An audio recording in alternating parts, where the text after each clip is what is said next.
grosses putes, les salopes, etc. Tout ça. Ma passion pour le foot, je la vis tout le temps. Tu suis le foot, toi? Je m'appelle Louise, j'ai 28 ans, je suis ambassadrice pour l'AS Saint-Etienne auprès de Her Game 2. Salut, je m'appelle Nolwenn, j'ai 26 ans, je suis née à Rouen et j'habite à Saint-Etienne. Ma passion du football, je l'ai depuis toute petite par ma maman, qui est elle-même une grande fan de foot. Et ma passion de l'ASS, ça me vient de mes oncles qui m'ont emmenée à Geoffroy Guichard pour la première fois quand j'avais 8 ans, pour un Saint-Aignan 2003. J'ai plus souvenir d'être dans les tribunes avec mes cousins et mes frères que vraiment regarder le match, mais c'était un super souvenir quand même.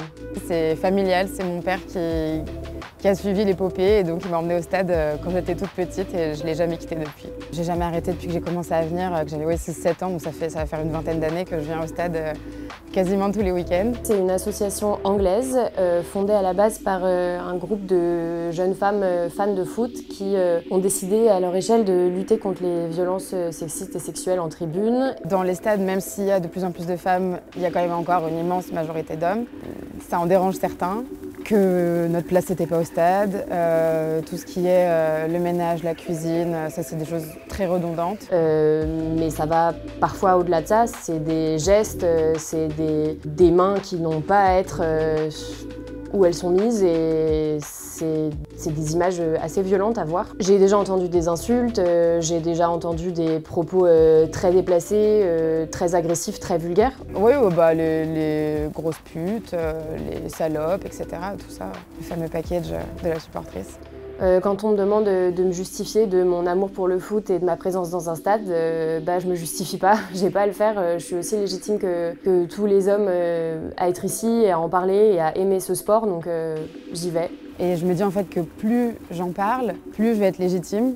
Je sais pas si c'est vrai ou pas, mais en tout cas c'est comme ça que moi je le ressens. Parce que j'ai peut-être pas la science infuse, mais j'ai une passion quand même qui est tout aussi légitime que la passion d'un homme. Je pense que pour aider les femmes à dénoncer les comportements misogynes, il faut déjà les croire, il faut les écouter. Il y a plein de choses à apprendre sur les violences sexistes et sexuelles, qu'est-ce que c'est réellement, comment on appréhende ça, comment on les gère, parce que c'est pas évident de prendre une plainte ou en tout cas d'écouter une victime, mais je pense que c'est l'affaire de tous. C'est l'affaire des clubs, des équipes dirigeantes, c'est l'affaire des stadiers, c'est l'affaire des supporters et supportrices et il faut que tout le monde s'éduque et se forme à ce sujet-là. Donc on a mis en place avec le club un formulaire qui fait que si on est victime ou témoin d'un acte sexiste, d'un geste déplacé, d'une parole déplacée, on peut le rapporter du coup sur ce formulaire qui peut être anonyme et c'est super pratique et c'est en dénonçant tout ce qui se passe qu'on fera avancer les choses. Je pense qu'on est tous d'accord maintenant pour dire que c'est pour tout le monde et c'est pas exclusivement réservé aux hommes.